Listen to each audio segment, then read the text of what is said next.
گروپی از امراض داریم به نام سایکوسوماتیک یا دردای روانتنی یاد میشه. جسم ما درد داره اما خود جسم مشکل نداره. مریض پیش دکتر رفتم قلبم نارام است، تکان میکنه، درد میکنه، تکلیف قلبی دارم. دکتر آنچه معایناتی که تا امروز است انجام میده برش، میگه نیست، قناعت نمیکنه، میگه مریض هستم خودم احساس میکنم تکان داره. اون میگه مشکل قلبی نداری، جور است قلبایت کل والا و رگا پاک. میره پیش دیگه. بعضیا معاینه خانه میگه که 50 تا معاینات کرده، 50 تا. بعضا دکترها مجبور شده برای 60 مانده که اگه قلبت رو چیز شد بیا قلب مرا بگیر. اما بازم قناعتشان حاصل نمیشه. این میرن پاکستان، میرن. چرا؟ ریشه در روان است. بعضیا مثلا مشکل سیستم هاضمه دارن، آنچه دوای میده مصرف میکنن، دکتر میگه این چه کدام مشکل است، اما اینا درد میدهشون آرام نمیشه. بعضن معاینه خانه میان یک ماه بر مشکل روانی یک کسی اومده دوا گرفته، یک ماه بعد میگه دکتر صاحب دوای میده داده بودی، میگم نه دوای میده، میگه میده ما 5 سال میشه مشکل داره. چرا آرام شده؟ چون تشویش تو آرام شده.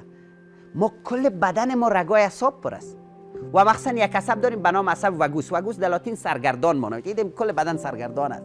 از جمله یک ریشه عمدهش در معده است. وقتی شما تشویش میکنین اسید معده، تیزاب معده افراز کرده میره.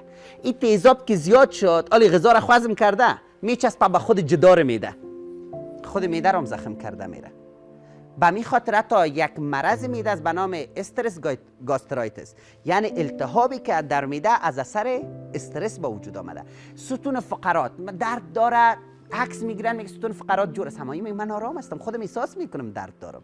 مشکلات جلدی پیدا میکنن، بخار، لکه. امروز یک بخار از صبح که دای ندیده 4 تا بخار شده، چون تشویش زیاد کرده. یعنی میبینین حتی گفته میشه بعضی سرطان ها از سر تشویش در بین مردم شما شنیدین، میگه بیچاره از بس که تشویش که سرطان گرفته شه. یعنی تشویش ریشه اینقدر مشکلات است. خیر بنان ما باید آرامش داشته باشیم. ما در برنامه قبلی در مورد آرامش صحبت کردیم، اونا رو دیگه من تکرار نمی کنم که وقت بانم ما دیگه اصول بگیم.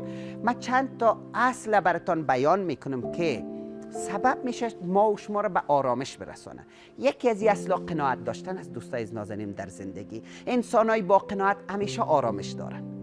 لطفاً قناعت داشته باشین به چیزی که دارین. برای بهتر شدن زندگی حتما تلاش کنین، اما با داشتن یک قناعت که خدا ما به می قانع استیم. و ایران به یاد داشته باشین سعدی بزرگم گفته آن که افت اقلیم عالم را نهاد، هر کسی را آنچه لایق بود داد. آن دو شاخ گاو اگر خر داشتی، آدمی را نزد خود نگذاشتی. گربه مسکین اگر پر داشتی، تخم گنجش که از جهان برداشتی. بنان هر چیزی که لایق هر کسی را بوده داده. اینان با است شما برای بهبود زندگیتان تلاش کنین.